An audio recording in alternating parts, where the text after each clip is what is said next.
Tiganite akurigana na minister munene nowe urugamirire ministry ya githomo kwa ihinda Musalia Mudavadi mwaka uyu thirikari irekereirie muigana wa shiringi bilioni 1.9 kigina kiria gikuhuthika gukinyaniria mathomo kuri arutwo matanyihire 52,000 Wambui wa Njuguna ena riboti ino. Akiaria ri thukuru-ini wa kothi cia moko wa Kabete, minister wa ihinda ministry-ini ya githomo Musalia Mudavadi augite namba ya arutwo thukuru-ini ici ni yambatirite na gikiro kinene. Mwaka wa 2023-2024 namba ya arutwo aria maingirire thukuru-ini cia kothi cia moko ikinyeirie arutwo 380 gukiringithanio na mwaka wa 2021 kuri arutwo 250 meyandikithirie guthomera kothi itiganite.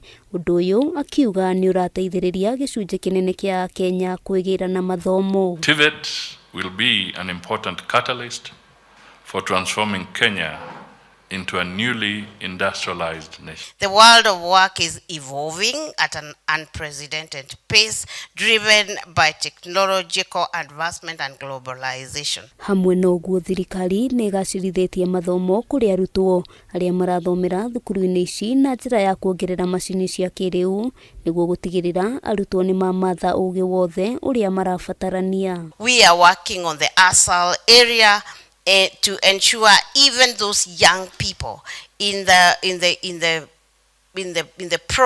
crime prone areas are really brought to the fold through TVET. Kumana na kwambatira kwa namba ya arutwo, thirikari oho iri mihango-ini ya kuongerera namba ya arutani matanyihire 2,000. Mudavadi akiuga onaguo muigana wa kigina kiria kigayagirwo arutwo kia HELB ni gikuongererwo. Our TVET graduates are taking advantage of the bilateral labor agreements we have negotiated with foreign governments to access accredited jobs in international labor markets. Mudavadi akwaragia hindi ya gukungwira miaka 100 kuma riria thukuru cia kothi cia moko ciambiriirie. We really now must market the TVETs.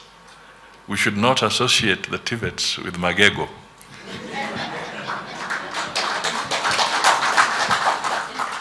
Now it should be perhaps associating TVET with dental equipment that can be manufactured by this institution. Handu-ini ha Kameme TV, ritwa riakwa ni Wambui wa Njuguna.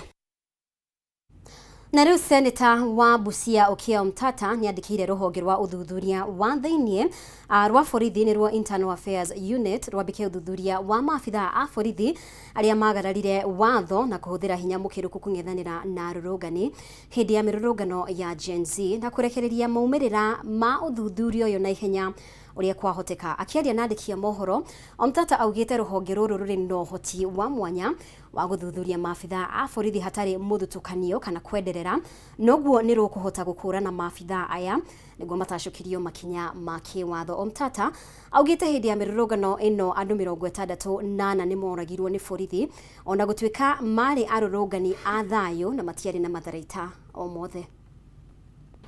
I'm aggrieved that in spite of its all-important mandate and the defending outcry on how the police have and continue their gross misconduct during the demonstrations, the Internal Affairs Unit has not investigated these police excesses.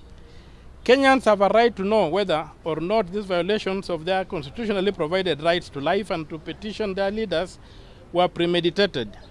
We need to know how the police operation was planned and conducted. Was there a clear command and control structure coordinating police operations during the demonstrations?